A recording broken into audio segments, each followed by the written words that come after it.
Welcome back to Northwest City Politics in the Know with Juanita.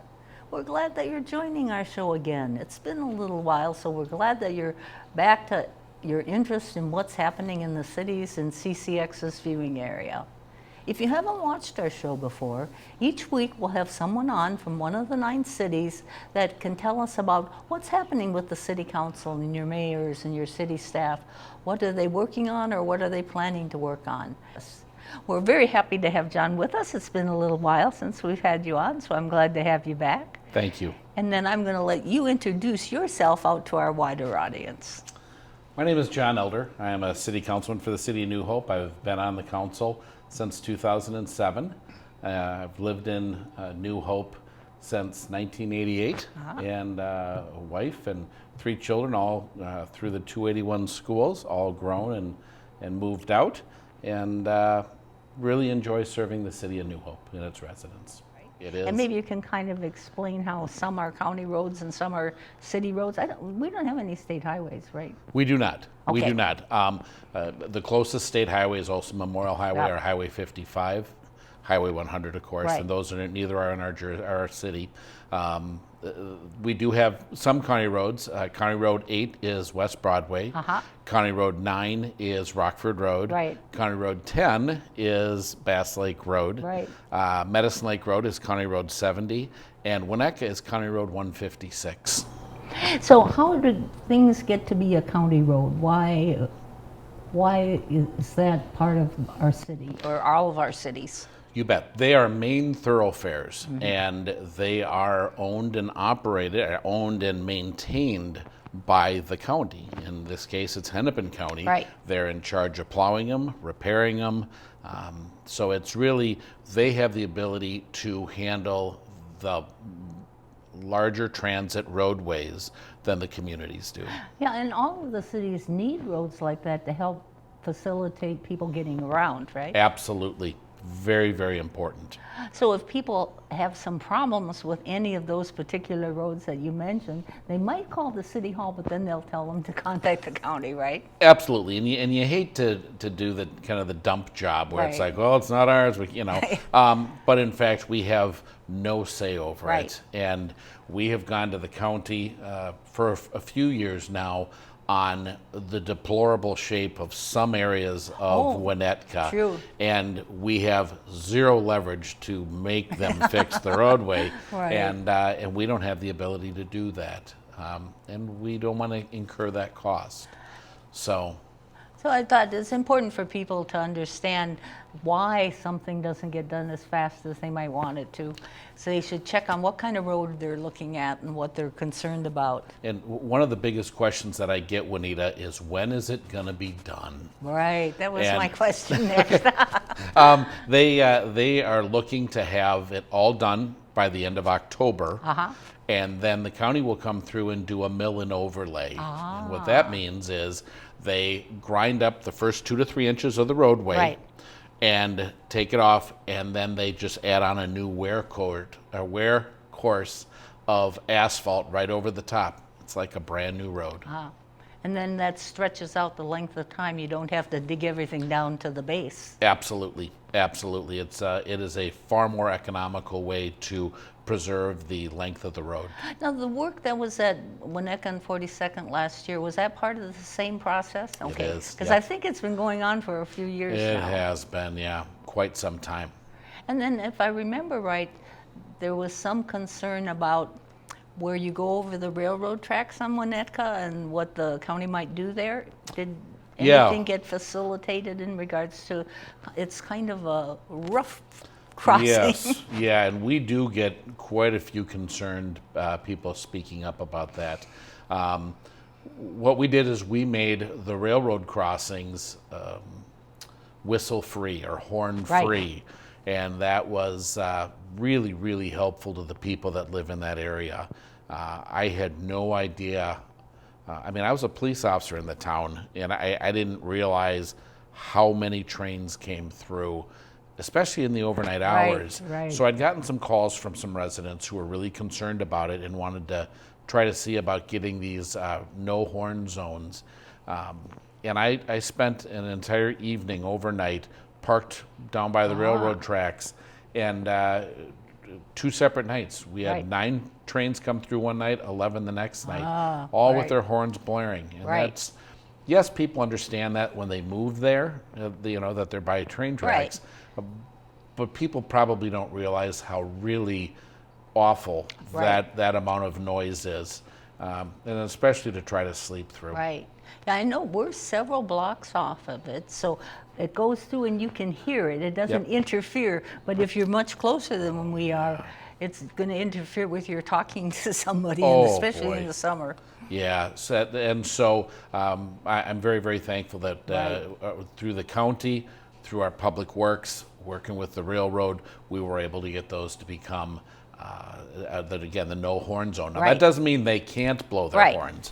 They certainly can. However, we try to, we try to encourage them not to. Right, and most of the time I think that's the case. Yeah, I agree with you. I agree with you. Because it's a safety thing for them. Always. Especially at nighttime, so as long as you've taken made the changes, and that was not an inexpensive project. Oh, no. There was a decent price tag for that.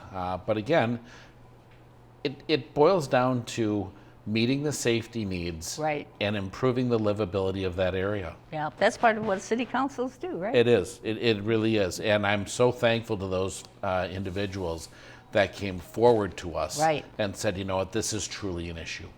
Yeah, and there were enough of them that needed to be worked upon, right? They were vocal, and that's great. Oh, yeah. And that's great because I don't live by the tracks. I don't know this. And so that's why we really, truly ask people to please come forward and talk to your city council. There are things people will bring up that we can't do anything about. Or things that we're doing because of an idea. When I was out campaigning, someone said, well, why do we do water bills every month?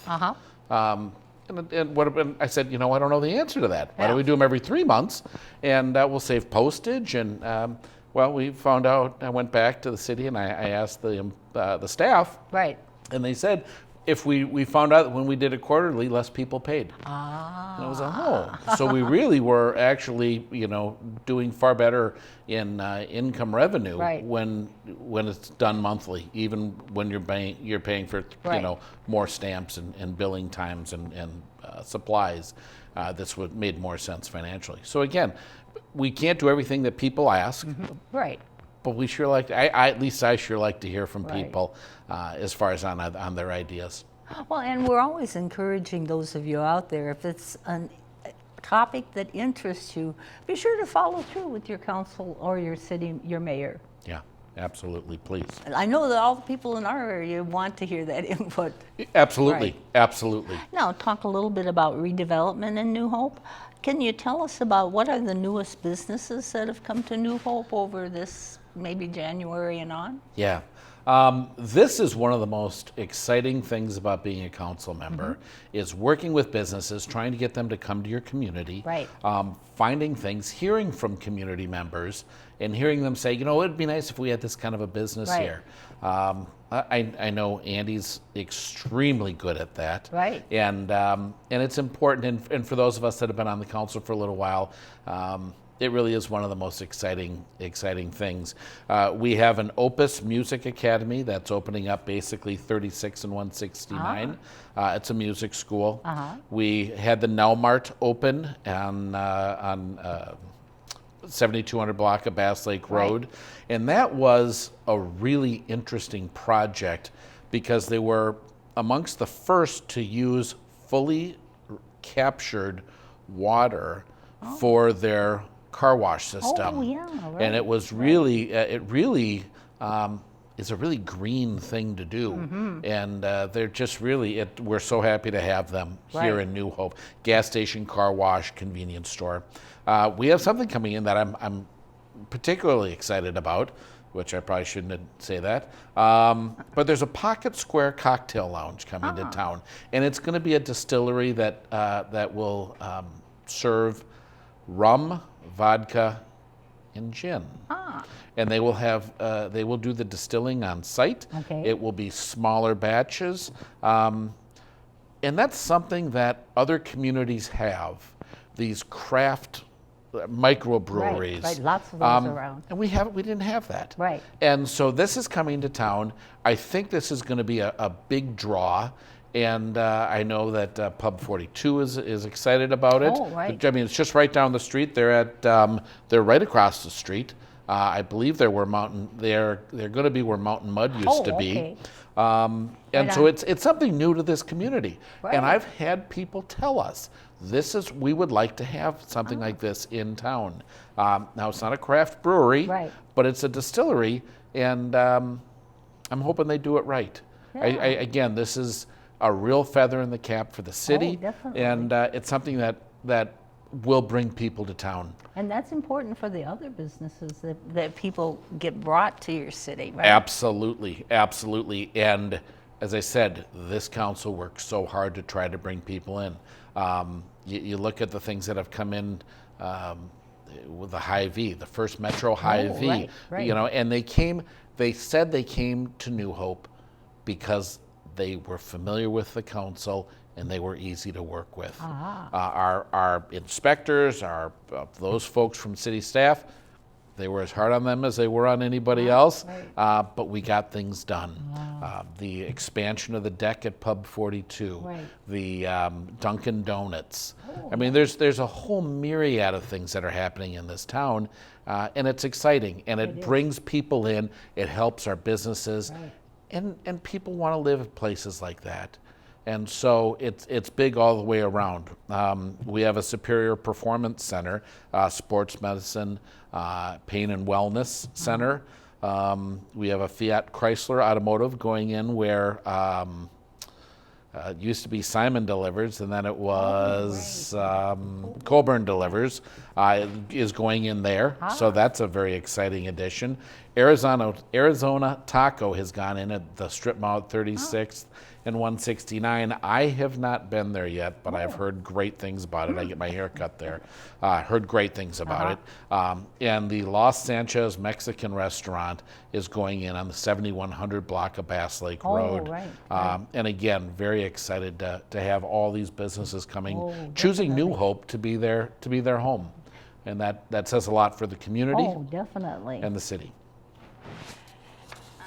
Now, part of the whole process is you have an economic development authority, and people might see that word in the paper and not thought, what is that? What's going on? I thought you could give a little background on that. Absolutely. And it can be kind of confusing. Right. And so we like to share the information on it. The EDA, Economic Development Authority, promotes and facilitates business development activities in the city. And we consider proposals on a case-by-case basis. The EDA is the same members as the city council. And it's headed up by President Hempkin, and we are commissioners. Each of the council members are commissioners. Some cities have a different set of people for EDA members. New Hope, like many cities, has chosen to keep their EDA as their city council because there's so much intricate crossover between the EDA and the city council work that you're really making better decisions, more informed decisions off of really in-depth information, and it's worked. It's worked really well for us, and it's really what we want to do is to help businesses grow and reach their goals. And we have a very active business networking group here in New Hope, and they keep us informed with their wants and needs and what we're doing right and things that we can do better. And it's really helpful. And it is important for city councils to be promoting business in the area. It wasn't always the case. No. But maybe you could speak to that issue a little bit. You bet. It is one of the things that I respect so much about our mayor, Hempkin. She's a cheerleader for the city. I mean, she is unlike any mayor I've ever seen. She is out. She is always talking about the great things about Right. this city. She's out trying to bring businesses in, bring new residents in, and it's about economic vitality. Right. I mean, that is so important because these businesses that are coming in are bringing in tax dollars. Of course. And Yeah. that really helps our tax base, and attracting people and businesses in help build that up. And it's like a train. Once it gets going and it continues to build, if you're doing it right, Right. it just continues to get better and better. And we're seeing that with our businesses. Now, we still have too many empty storefronts in a number of our shopping malls. However, there's only so much we can do about that. Right. And we will try, and I give my word, I will continue to try to get people into this community Right. for business and to people to get here to live. We're seeing neighborhoods turn over, and that's wonderful. I mean, that's fabulous. Right. I am approaching to be the oldest person on my block, and that's okay. Right. It's love to see the newcomers come in, people breathing in fresh air into homes. Right. It's really, things are good in New Hope. And are there some areas that you're looking at for future redevelopment? Absolutely. Through the process of our comp planning, we have picked out areas throughout the city that we're looking for future development. Some of it's residential, Right. some of it's commercial, and there are areas that that will be a little more dilapidated, and areas that could use sprucing up. Right. And the city of New Hope has been very, very successful at acquiring dilapidated residences, and a number of businesses that we're able to turn around and really update the Right. areas and make money. So at least tax base. Yeah, kind of balance it off. Absolutely, Right. absolutely. And then New Hope has a new city hall and a new police station We do. completed in July. Yep. Can you briefly tell how this new process helps improve the city? What were some of the positives why the city council moved in that direction? You bet. Well, back in 2015, we put together a task force of residents and business owners. Right. And we had them look at our city hall and our police station, and we had them come up with a suggestion or a suggestion for us, Okay. the lack of a better word. And it was, we could overhaul and redo the whole building. Right. We could, tear it down and start new. And this task force did a very, very in-depth review and tours of the facility, and then actually went and toured other facilities, What else other is cities. available? Yeah, and they really found out that the city hall and police station were in pretty tough shape, and it wasn't set up convenient for workflow. The police department, to speak aggressively, was violating some Department of Corrections standards. There was some really, really unsafe practices happening with interviewing suspects. We weren't providing privacy to people. If someone came in and wanted to make out a report at the police department, they did it in the front lobby. And if you have someone coming in to make out a rape report or a elder abuse case or a child abuse case, something like that, you're sitting in the front lobby doing that. And if someone comes in, you have to stop talking. And I was a police officer in this town for a number of years, and I was so happy to see the recommendation, not suggestion, the recommendation that was given by this task force, and we had no say in it. I mean, we weren't on the task force. We didn't attend any of their stuff. this was independent, and this was their job. Right. And these were volunteers, and they gave an incredible amount of time and energy, and they came up with a recommendation, and the city council went with that. Right. Yeah, I remember one of the big things was that police cars have so much electronic media in them nowadays. Yes. You can't leave them out parked outside in the winter. No. Or you have to leave them running, right? Right. And cars, all of our cars now fit into an underground garage. There's oxygen that you have to keep warm. You cannot go blow cold oxygen into somebody's lungs on a medical, and that's what you're Right. going to get if you show up. You get a call right out of roll call. Right. Officers would have to come in the winter, a half hour early to get their cars started and scraped off. Right. Because if I start at 3 p.m. and I get a heart attack call at 3 p.m., Right, you gotta be ready to go. yeah, nobody's gonna do well if I have to sit and scrape off my car, and so it's a very big deal to be able to keep your cars inside. Cold starts are hard on the vehicles. We're hoping to extend the life of the cars by having them parked in a environment that will be better for them. Now, again, this is brand new, so we don't know if we're actually going to realize that.